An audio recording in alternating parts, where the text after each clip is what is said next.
नमस्कार, मैं हूं आंचल और आप देख रहे हैं राष्ट्रवाणी। इस वक्त हम हैं पटेल नगर में और पटेल नगर से बीजेपी ने जिसे कैंडिडेट बनाया है, यहाँ मुकाबला बहुत ही दिलचस्प है। मुकाबला ऐसा है कि राजकुमार आनंद जी हमारे साथ हैं। बीजेपी ने यहाँ से इन्हें कमान दी है कि यहाँ से कमल खिलाना है और फिर दिल्ली में बदलाव लाना है। आपको बहुत बहुत स्वागत है हमारे चैनल पर। इस सीट पर हम देख रहे हैं बहुत दिलचस्प मुकाबला है। आप आम आदमी पार्टी से पिछली बार चुनाव लड़े थे, जीत कर आए थे। लगभग 32,000 वोटों से आपने हराया था। जिसे हराया था प्रवेश रत्न, वो अब आम आदमी पार्टी में चले गए हैं और टिकट भी लेकर आ गए हैं। तो क्या कुछ लग रहा है, ये जो आंकड़ा था बरकरार रहेगा इस बार या फिर ठीक वैसा ही होगा आम आदमी पार्टी और बीजेपी? कैंडिडेट पर लड़ाई है और राजकुमार आनंद को जितने वोट उस पार्टी में मिले थे मुझे उससे ज़्यादा ही वोट मिलेंगे, ऐसा मेरा मानना है। तो आपको पिछली बार से ज़्यादा वोट मिलेंगे, ये विश्वास है आपको? अच्छा, जनता आपके साथ रही। पिछली बार हमने देखा जिस तरह से आपको जनता का प्यार मिला, ऐसा आपने क्या किया था? देखिए, ऐसा है कि 2013 में मेरी पत्नी विधायक रही बीना आनंद जी, और 49 दिन की सरकार थी। उसमें इतने काम किए और इतनी शिद्दत से, इतनी ईमानदारी से काम किए कि लोग हमारे ऊपर भरोसा करते थे, और उसको मैंने मल्टीप्लाई किया। 2020 में जब मैं विधायक बना, लोगों के और बहुत सारे काम किए। लोगों का भरोसा है। बात ये नहीं है कि ये वोट मेरा है, केजरीवाल जी तो सोचते हैं कि उनका वोट है, इनका वोट अलग होता है, इनका ऐसा कुछ नहीं होता। कोई कहीं नहीं जाता। जो ये विधायक का चुनाव है, मैं तो इसको मुखिया का चुनाव समझ के लड़ रहा हूँ, और विधायक के चुनाव में चुनने के बाद विधायक से ही काम पड़ता है। लोगों को के काम मैं ही करूँगा, और ये लोगों को समझ आता है कि कौन काम करने वाला है, कौन गुंडई करने वाला है, इसलिए मेरा चयन होगा। जैसा कि आपने बताया, आपकी पत्नी सबसे पहले जब कांग्रेस के साथ इनकी सरकार बनी थी केजरीवाल की, उस वक्त विधायिका थी।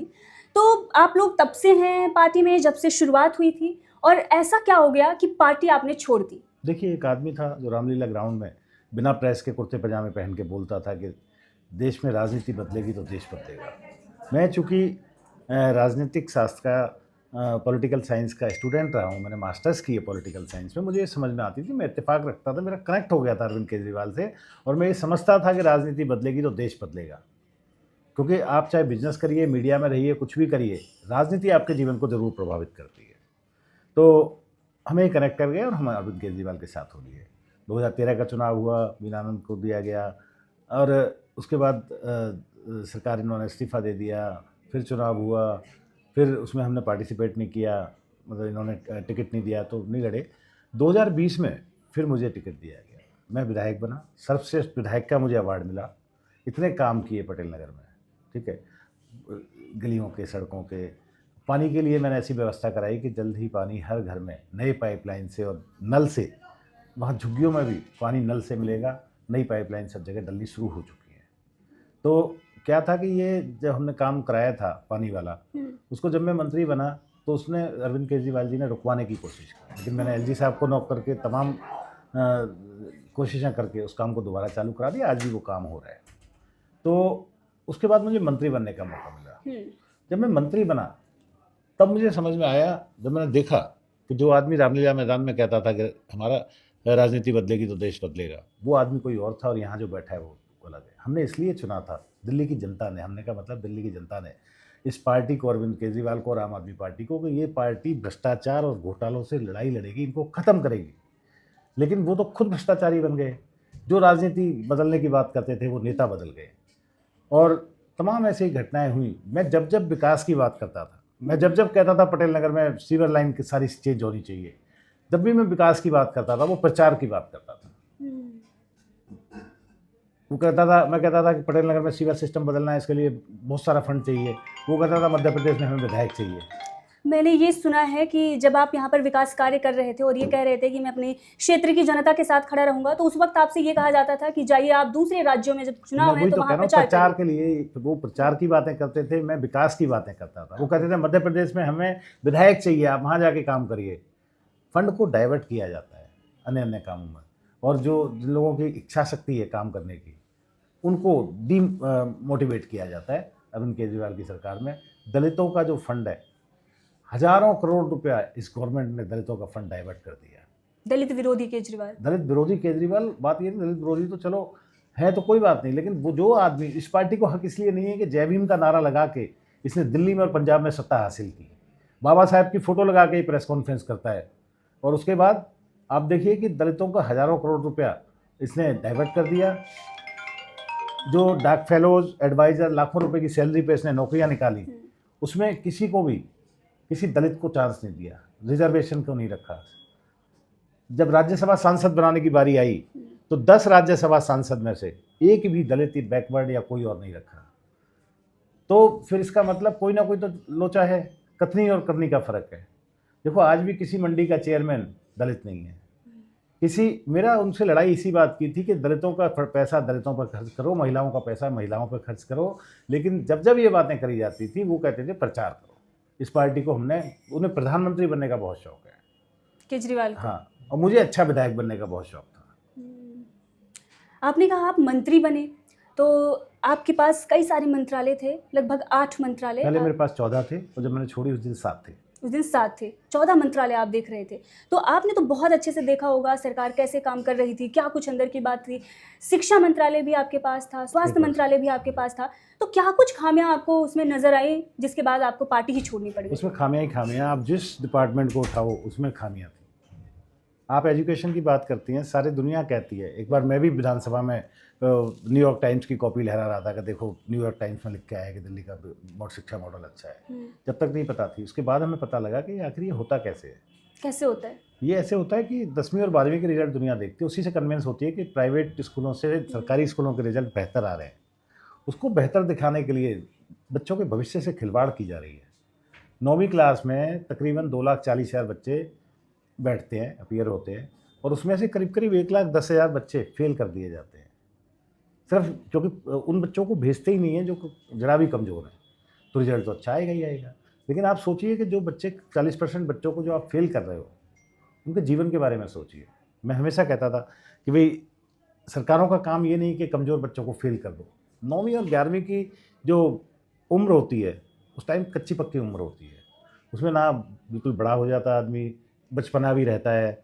तो उसमें क्या होता है कि अमीर आदमी तो फिर काम चला लेता है उसका, स्कूल चेंज करा के, कुछ भी करा के, हॉस्टल में डाल के। लेकिन जो गरीब आदमी है उसका बच्चा या तो मजदूर बन जाता है या नशे की गिरफ्त में आ जाता है। दिल्ली की जवानी में नशा घोलने का काम अगर किसी ने किया है तो अरविंद केजरीवाल है। 5 साल में आपने जैसे बताए बहुत सारे विकास के कार्य किए। ऐसा क्या आपने किया है जो सबसे ज़्यादा आपको विश्वास हो कि ये जो काम मैंने किया है उस पर तो जनता मुझे वोट देगी ही देगी? देखो, पहली बात तो वोट देने का रीज़न सिर्फ काम नहीं होता। आज देखिए कि इन सब बातों के अलावा मैंने कहा कि उसने दलितों का फंड डाइवर्ट किया, उसने ये किया, मुझे काम नहीं करने दिया गया, मुझे विकास नहीं करने दिया गया, मैंने छोड़ दिया। दूसरी भी बहुत सारी वजह होती है। आज से कुछ दिन बाद जब आप बड़े होंगे, आपके बच्चे बड़े होंगे, तब ये हिस्ट्री लिखी जाएगी कि सनातन करवट ले रहा था।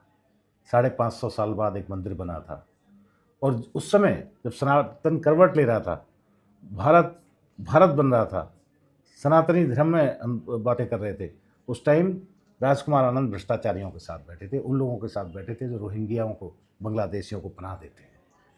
वो बहुत सारे रीजन हैं। पर आज तो वो पुजारियों के साथ हैं। आज वो ये कह रहे हैं कि जो ग्रंथी हैं, पुजारी हैं, हम उन्हें सैलरी देंगे।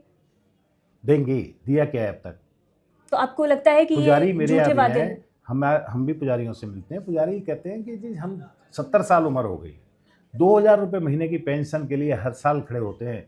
केजरीवाल जी पेंशन नहीं देते 2,000 रुपये। जो आदमी 2,000 रुपये महीने पुजारी को पेंशन नहीं देता, वो कैसे यकीन कर ले कि उसको 18,000 दे देगा? ये नहीं होगा। ये सब दो ही काम आते हैं उन सरकार को, एक वायदे करना, झूठे वायदे करना, और एक दूसरों पे इल्ज़ाम लगाना। इसके अलावा कुछ नहीं। अभी शीश महल उनका बहुत ही चर्चा में है, इसको लेकर आप क्या कहेंगे?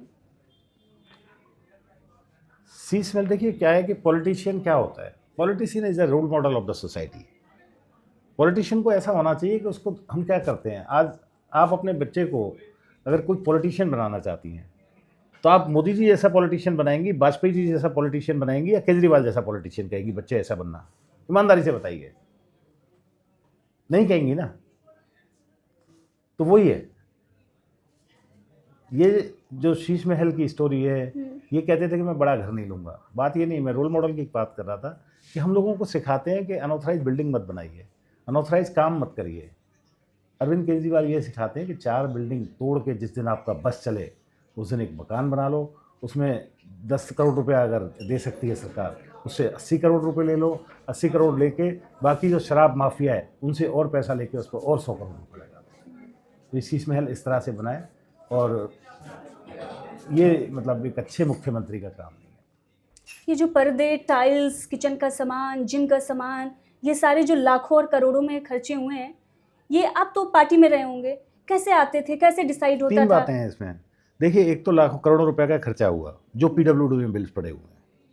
पीडब्ल्यूडी कहती है कि जिस दिन अरविंद केजरीवाल जी से कब्जा लिया था, उस दिन ले रहे थे, उस टाइम उसमें जो टॉयलेट्स थे जिस पे गोल्ड प्लेटेड, गोल्डन जो गोल्ड लगा हुआ था, ये आपने देखा है वहाँ? मैंने नहीं देखा। पीडब्ल्यूडी वालों का ही बयान है, उन्होंने लिस्ट दी थी, एक 8 पेज की लिस्ट थी और एक 2 पेज की लिस्ट थी, तो वो बाद में वो भी उखाड़ के ले गए।